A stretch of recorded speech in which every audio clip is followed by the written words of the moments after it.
20,000த்திற்கு மேற்பட்ட இடங்களில் இதே மாலை 5 மணி 7 மணி குறிப்பிட்ட நேரங்களில் நடைபெற்று கொண்டிருக்கிறது. அதே போன்று இன்று கீரைக்காரந்தட்டு பகுதியில் இந்த தெருமுனை பிரச்சார கூட்டமானது ஆரம்பமாகிறது. இந்த பிரச்சார கூட்டத்தின் நோக்கம் என்னவென்று கேட்டால், இந்த திராணியற்ற திமுக திராவிட மாடல் அரசின் ஊழல்களை எடுத்துரைக்கும் வகையிலும், சட்டம் ஒழுங்கு மற்றும் பெண்களுக்கு நல்ல ஒரு பாதுகாப்பு இல்லாத சூழ்நிலை வந்து கொண்டிருக்கிற இந்த ஆட்சி அதை எடுத்துரைக்கும் வகையிலும், மேலும் கூறிய வாக்குறுதிகள் போன ஆட்சிக்கு வர்றதுக்கு முன்னால் வாக்குறுதிகள் நிறைய கொடுத்தாங்க, ஆனால் எதையுமே செய்யலை. இப்போ அடுத்தால எலெக்ஷன் வருது அப்படின்னோடனே இப்போ முதல்ல என்ன செய்கிறாங்க, மாணவர்களுக்கு லேப்டாப் கொடுக்குறாங்க, அதுவும் காலேஜ் ஃபைனல் இயர் மாணவங்களுக்கு. அந்த மாதிரி மக்கள் அந்தந்த நேரத்துக்கு எப்படி இது பண்ணணுமோ அதுபோல் அவங்க வேலை செஞ்சுக்கிட்டு இருக்கிறாங்க. இந்த மாதிரி அவங்க செய்கிற ஊழல்கள் அமைச்சரவையில் பார்த்தீங்கன்னா எல்லா இடத்துலையும் ஊழல். எங்கே போனாலும் இப்போ நேருவுக்கு இருந்தால் நேரு இப்போ கைதாகக்கூடிய கண்டிஷனில் இருக்கிறாரு. இதே போன்று ஆளுங்கட்சி திமுகவின் ஊழல்களை எடுத்துரைக்கும் வகையிலும், மேலும் நமது பாரத பிரதமர் நரேந்திர மோடி அவர்கள் மக்களுக்கு பயன்பெறும் வகையில் செயல்படுத்தப்பட்ட நலத்திட்டங்கள் சொல்லிக்கிட்டே இருக்கலாம். 300க்கு மேலே இருக்குது, குறைஞ்சது 300. அதையும் சுருக்கி இப்போ நம்மளுக்கு இன்னும் மேலே வரக்கூடிய நம்மளோட பொறுப்பாளர்கள் உங்களுக்கு தெளிவாக எடுத்துரைப்பாங்க. இந்த மாதிரி இந்த தெருமுனை பிரச்சார கூட்டத்தின் வாயிலாக நாங்கள் இதை எடுத்துரைக்க இருக்கிறோம். இந்த தெருமுனை பிரச்சார கூட்டத்திற்கு தலைமை வகிக்கும் ஒன்றியத்தின் தலைவர் தினகரன் அவர்கள் மற்றும் மாவட்ட துணைத் தலைவர் ஜெகநாதன் மற்றும் மாவட்ட செயற்குழு உறுப்பினர் மகாராஜன், ஓபிசி அணி பிரிவு கணேசன் அவர்கள் மற்றும்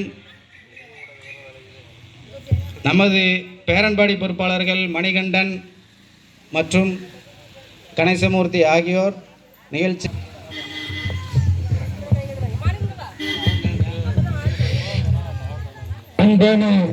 இந்த மாலை பொழுது அழகான பெண்களோடு இணைந்த காற்றாகவும் நீங்கள் அனைவரும் ரொம்ப பாசத்தோடு இங்கே வந்திருக்கின்றீர்கள். உண்மையிலேயே நீங்கள் உங்களுடைய எழுச்சிகளை நாங்கள் ரொம்ப பாராட்டுகிறோம். இதே போன்று விழிப்புணர்வோடு இருப்பதற்கு தான் இந்த பிரச்சாரம். நீங்கள் விழிப்புணர்வோடு இருக்க வேண்டும், விழிப்புணர்வோடு நமக்கு வாக்குகளை செலுத்த வேண்டும். இந்த திராவிட மாடல் ஆட்சி ஒழிய வேண்டும். நம்முடைய ஆட்சி மக்கள் ஆட்சி, செழிப்பான ஆட்சி இங்கே வர வேண்டும். ஏனென்று நாங்கள் சொல்கிறோம் என்று சொன்னால், இதுவரைக்கும் இந்த மாநிலம் சுரண்டப்படுகிறது. இந்த மாநிலம் சுரண்டப்பட்டு கொண்டே இருக்கிறது. டாஸ்மார்க்கு பாருங்க, 55,000 கோடி 55,000 கோடி ரூபாய் உங்களுடைய வீட்டுக்காரர் எல்லாம் சேர்ந்து தண்ணி அடிக்குதுதான். அது உங்க வீட்டுக்காரர் இருந்தாலும் சரி, எங்க வீட்டுக்காரர் இருந்தாலும் சரி, எல்லாரும் சேர்ந்து தண்ணி அடிக்குது. இதை வச்சுக்கிட்டு அவங்க சும்மா 5,000 2,000 கொடுத்துட்டு அவங்களுக்கு கிட்னி கணையம் கல்லீரல் எல்லாம் போனாலும் பரவாயில்ல. மக்களை ஏமாற்றி செய்யக்கூடிய இந்த துரோக அரசு நம்மளை விட்டு நீங்கணும். தயவு செய்து புரிஞ்சு கொடுங்க.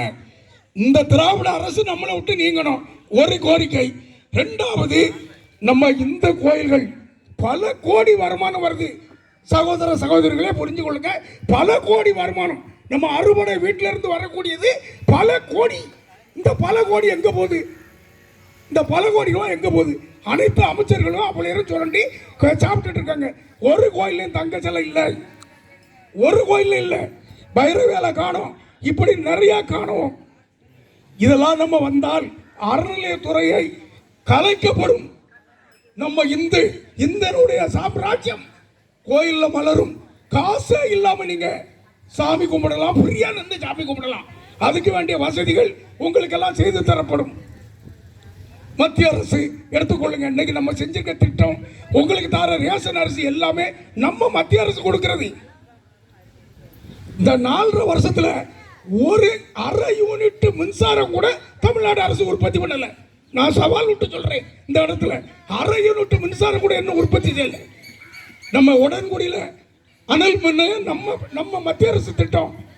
கப்பல் துறைமுகம் விரிவாக்கம் நம்ம, விமானத்தளம் விரிவாக்கம் நம்ம, இப்படி மாநிலம் பூராவுமே அனைத்து திட்டங்களும் மத்திய அரசு திட்டம்.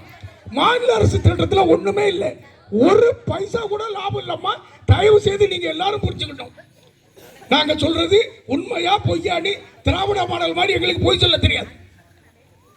புரிஞ்சு கொள்ளுங்க. ஒரு இதுலயாவது லாபம் இல்லை. அவங்க துறை என்ன லாபம் இருக்கு? டாஸ்மார்க்கை தவிர ஒண்ணும் இல்லை. நம்ம அறநிலைத்துறை இந்த ரெண்டு தான் லாபம். 10 லட்சம் கோடி ரூபாய் கடன் வாங்கியாச்சு. எவ்வளவு? 10 லட்சம் கோடி.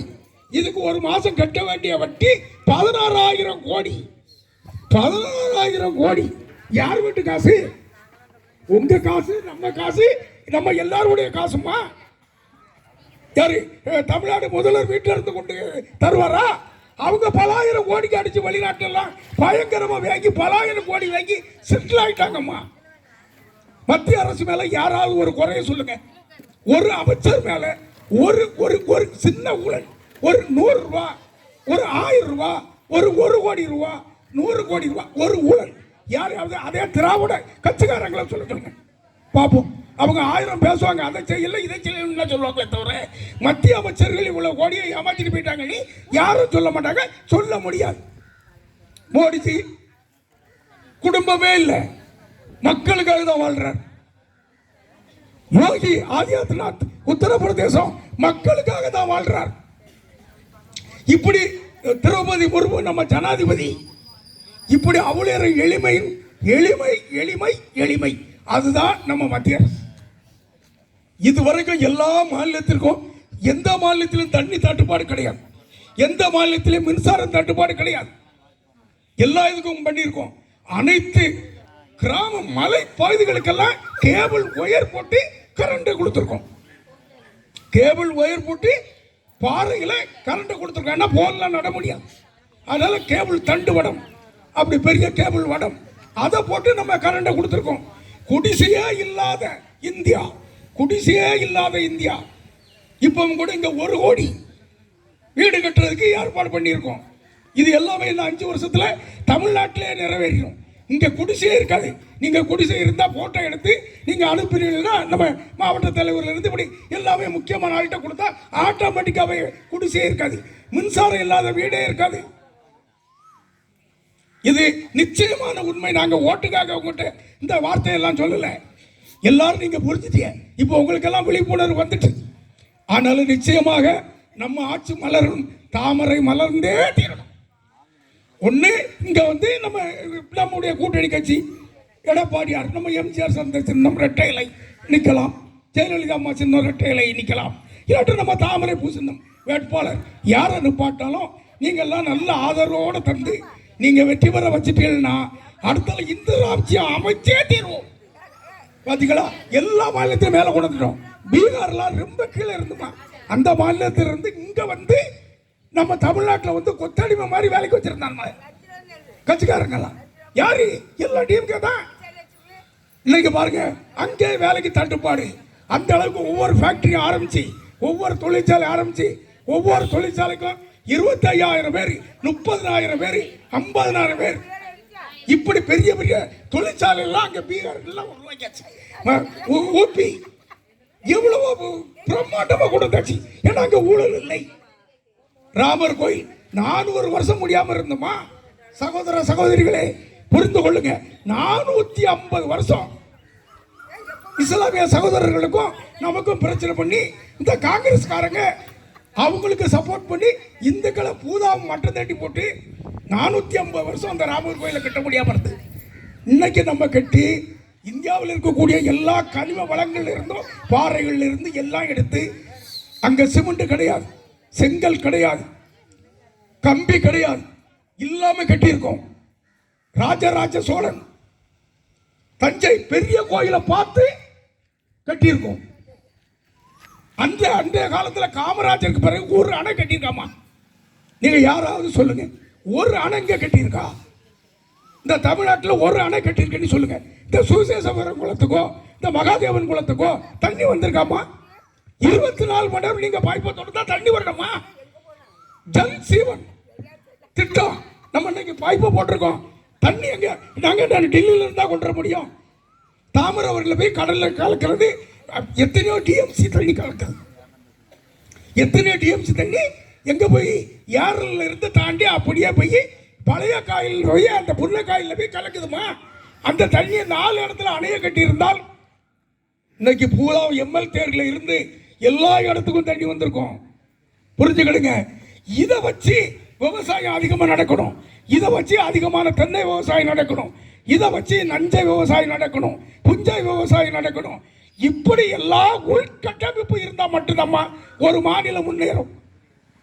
நீங்க மட்டும் ஒருத்தர் மட்டும் இல்லை பீடி சுத்திக்கிட்டு உட்காந்து வீட்டுக்காரர் பாட்டில் அடிச்சுட்டு சாப்பிட்டா அந்த குடும்பம் முன்னேறுமா? தயவு செய்து யோசித்து பாருங்க, அந்த குடும்பம் முன்னேறுமா? அப்போ வீட்டில் 4 பேர் இருந்தால் 4 பேரும் உழைக்கணுமா? 4 பேரும் உழைச்சாதான் நம்ம பிள்ளைகளை கட்டி கொடுக்க முடியும், நம்ம வளர்ச்சி பாதைக்கு வர முடியும். எல்லாத்த மாதிரி நம்மளும் கார் வாங்க முடியும், எல்லாத்த மாதிரி நம்மளும் சண்டை போட முடியும். அப்போ இப்படியே தான் இருக்கணுமா? இந்த திராவிட மாடல் இருக்க வரைக்கும் அப்போ இப்படியே தான் இருக்கணுமா? ஏழையா தான் இருக்கணுமா? அவன் சொரண்டி தங்க வரல, அவன் பாட்டில் பென்ஸ் கார்லையும் ஆடி கார்லையும் அங்கங்கெல்லாம் போயிட்டு இருக்காங்கம்மா. அவங்க வச்சிருக்க அவங்க இருக்க பங்களாக்களும் அது பகட்டுகளும் விமானங்களும் நீங்கள் பார்த்தீங்கன்னா கொஞ்சம் வெளியில் போனால் எங்களை மாதிரி போனால் தான் தெரியும்.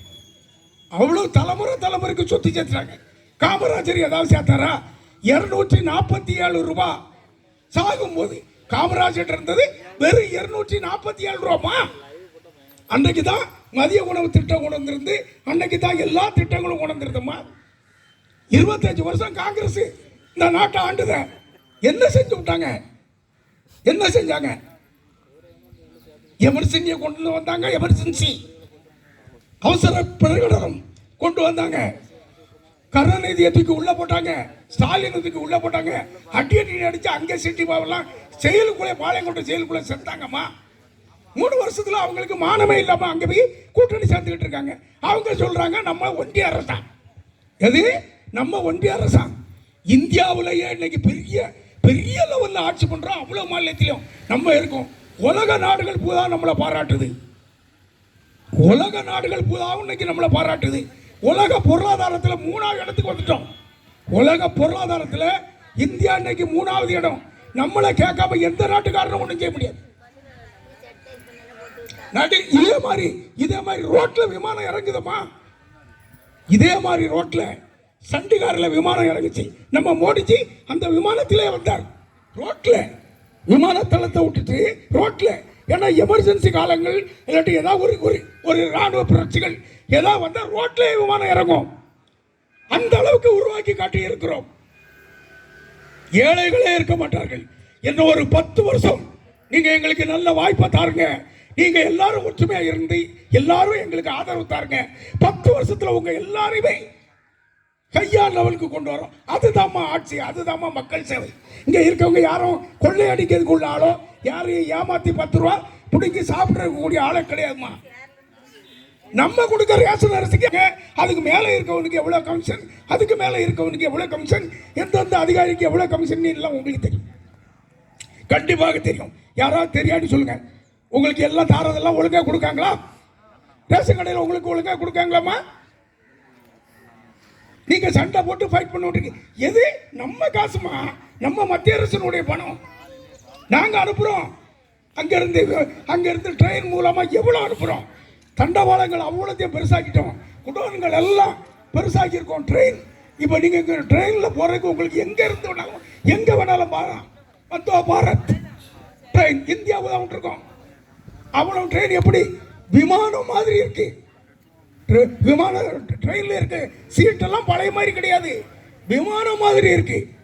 அந்த அளவுக்கு உள்கட்டமைப்பை உருவாக்கி இருக்கோம். அதைத்தான் சொல்றோம்.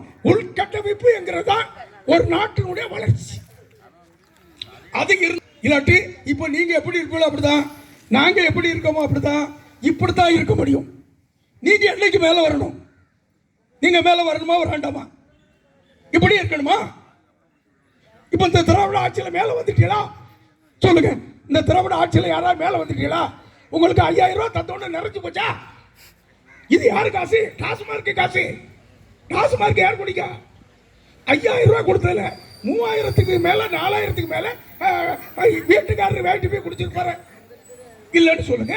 இல்லாட்டி உங்களை பிடிச்சி அடிக்க வருவாங்க. ஏய் காசை கொடு, நான் தானே குடும்ப தலைவன். எண்ணி எண்ணி சொல்லக்கூடிய சூழல் இருக்கா இல்லையா? இதுதான் உண்மை. இதெல்லாம் தெரிஞ்சு உங்களுக்கு எல்லா விவரமும் தெரியும். ஆகவே புரிஞ்சு உணர்ந்து சிந்தித்து செயல்பட்டு நம்ம தாமரைக்கும் சரி இல்லாட்டி இரட்டை இலை நின்றாலும் சரி யார் நின்றாலும் சரி நாங்கள்